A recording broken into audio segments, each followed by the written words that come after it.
Are you looking to save money and increase your wealth?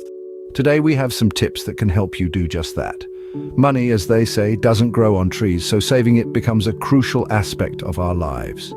In the next few minutes, we'll share 4 practical tips to help you keep more of your hard-earned cash. We're going to talk about clothes, cars, warranties, and electronics, and what to do with the money you save. We've got that covered too. So if you're ready to learn about these money-saving tips, let's dive in. Firstly, we recommend avoiding the temptation of brand name clothing. These high-end brands, while offering a certain allure and prestige, often come with a hefty price tag. But let's take a moment to think about it. Are they really worth the cost? The answer can be surprising. Quite often, the premium price you're paying is primarily for the brand name, not necessarily for superior quality or design. Many less expensive brands offer clothing that is just as stylish, durable, and comfortable, but at a fraction of the price. Consider this: a simple white t-shirt from a designer brand could set you back a few $100s. But you could find a similar quality t-shirt from a lesser-known brand for under $20. That's a potential saving of several %. Now imagine applying this principle to your entire wardrobe. The savings can be substantial. Over the course of a year, you could save thousands of dollars simply by opting for less expensive but high-quality alternatives. Moreover, fashion trends change rapidly. Today's must-have item may be tomorrow's fashion faux pas. By choosing more affordable brands, you can keep up with the latest trends without breaking the bank. And let's not forget about the environmental impact. Fast fashion, which includes many high-end brands, is known to be one of the largest contributors to environmental pollution. By choosing more affordable, sustainable brands, you're not only saving money, but you're also contributing to a healthier planet. So the question is not whether we can afford to buy luxury brands, but whether we can afford not to save that money and invest it for our future. Remember, every dollar saved is a dollar that can be invested. And over time, those investments can grow to a substantial sum, providing financial security and freedom. So the next time you're shopping for clothes, think twice before reaching for those expensive brands. Because the smart choice, the financially savvy choice, is not to pay for a brand name, but to opt for quality and value instead. Secondly, consider purchasing used cars instead of brand new ones. Now, I know that the allure of a shiny, untouched vehicle can be quite tempting. The smell of new leather, the gleam of the untouched dashboard, the smooth hum of a virgin engine, they're all quite intoxicating. But let's take a moment and think about the cost implications. New cars, you see, have a rather high rate of depreciation. The moment you drive a brand new car off the dealership lot, it loses a significant chunk of its value. In fact, according to the Automobile Association, a new car can lose as much as 40% of its value in the first year alone. Now imagine you've bought a car for £50,000. After 1 year, you've essentially lost £20,000 to depreciation. It's like throwing a wad of cash out of the window on the motorway. Instead, consider buying a used car in good condition. With a little bit of research and due diligence, you can find a vehicle that's only a few years old, has been well maintained, and has plenty of life left in it. The best part, it'll cost significantly less than its brand new counterpart. Let's return to that £50,000 car for a moment. If you purchased a similar model that's been used for 3 years, it might only cost you £30,000. That's a saving of £20,000. Money that can be put towards other important financial goals like paying off debt, saving for retirement, or investing in your future. Moreover, the cost of insuring a used car is generally lower than that of a new car. You'll also save on registration fees, as they're typically based on the car's value. So, the next time you're in the market for a car, remember this: a car is a tool, not a status symbol. It's there to get you from point A to point B, not to empty your bank account. Remember, a car is to get you from point A to point B, not to empty your bank account. Thirdly, it's wise to avoid purchasing product warranties. Now, this may seem counterintuitive because we're often led to believe that warranties are a safety net, a way to protect our purchases. But let's delve into the realities of product warranties. Product warranties, especially those for electronics, can often be priced exorbitantly. They can sometimes cost as much as 20 to 30% of the product's price. This in itself should be a red flag. You're essentially paying a significant chunk of the product's cost again just for a promise of repair or replacement.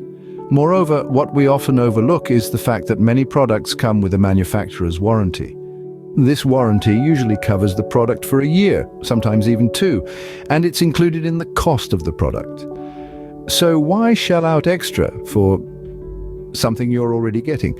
Then there's the question of necessity. The failure rate of most electronics is quite low within the warranty period, and even if something does go wrong, the cost of repair is often less than the price of the warranty itself. Not to mention, technology evolves at such a rapid pace that we're likely to upgrade to a newer model before our existing one breaks down. By avoiding product warranties, you could save hundreds, possibly even thousands of dollars over time. That's money that could be put to better use, such as investing in your future or contributing to your savings. Remember, product warranties are a form of insurance, and like any insurance, they are designed to be profitable for the companies that offer them. It's a numbers game, and more often than not, the odds are stacked in favor of the warranty provider, not the consumer. So the next time you're offered a product warranty, consider whether it's really worth the cost. Think about the actual value it provides and whether that money could be better spent elsewhere. After all, every penny saved is a penny earned. Lastly, consider buying used or refurbished electronics. The thought of acquiring second-hand gadgets may initially seem unappealing. However, it's time to change our perspective. Used or refurbished electronics can offer the same functionality as brand new ones and can significantly lighten the strain on our wallets. Let's take a moment to understand what we mean by refurbished. These are devices that, for various reasons, have been returned to the manufacturer, repaired if necessary, and tested to ensure they meet the original product specifications. So, essentially, you're getting a device that works just like new, but for a fraction of the cost. Now let's talk numbers. Say you're in the market for a new laptop. A brand new high-end model might set you back around $2,000. A refurbished version of the same model, however, could be yours for as little as $1,000. That's a whopping 50% saving. But what about smartphones, you ask? A new flagship phone can cost upwards of $1,000. Opt for a refurbished model, and you could be looking at a saving of $300 to $400. That's a sizable chunk of change that you can put to better use. Of course, when buying used or refurbished, it's essential to do your due diligence. Ensure you're purchasing from a reputable source, check for warranties, and read reviews. Also remember that not all used electronics are created equal. Some might have minor cosmetic imperfections, while others might be just like new. And let's not forget the environmental benefits of buying used or refurbished. By choosing to reuse, we're reducing the demand for new products, which in turn reduces the strain on our planet's resources. So the next time you're about to splurge on a brand new gadget, pause and consider the used or refurbished route. You'll be surprised at the quality you can get for your money and the significant savings you can make. Remember, a gadget's value lies in its utility, not its price tag. Now that you've saved some money, it's time to put it to work. Have you ever heard of SPY? It's not a secret service or a James Bond movie. It's an exchange-traded fund that tracks the S&P 500 index. Yes, that's right. By investing in SPY, you're essentially investing in the top 500 companies in the United States. It's like buying a tiny slice of the entire American economy. So why should you consider investing your hard-earned savings in SPY? For starters, it's about diversification. Instead of putting all your eggs in one basket with SPY, you're spreading your risk across a broad spectrum of companies. This can protect you from the volatility of individual stocks. Moreover, the potential returns from SPY can be quite substantial over the long term. Historically, the S&P 500 has delivered an average annual return of around 7% after inflation. That's a lot better than leaving your money in a savings account where it might earn a measly 1% if you're lucky. And let's not forget about the magic of compound interest. When you reinvest the dividends you earn from SPY, you're essentially earning interest on your interest. Over time, this can significantly increase your wealth. Remember, the goal is not just to save money, but also to increase your wealth. By investing in SPY, you're taking a step towards achieving that goal. So, there you have it. 4 practical tips to save money and increase your wealth.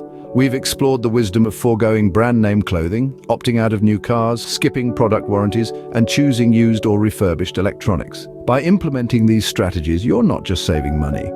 You're redirecting those savings towards a powerful investment tool like SPY. It's about making your money work harder for you. Thank you for watching, and remember, every penny saved is a penny earned.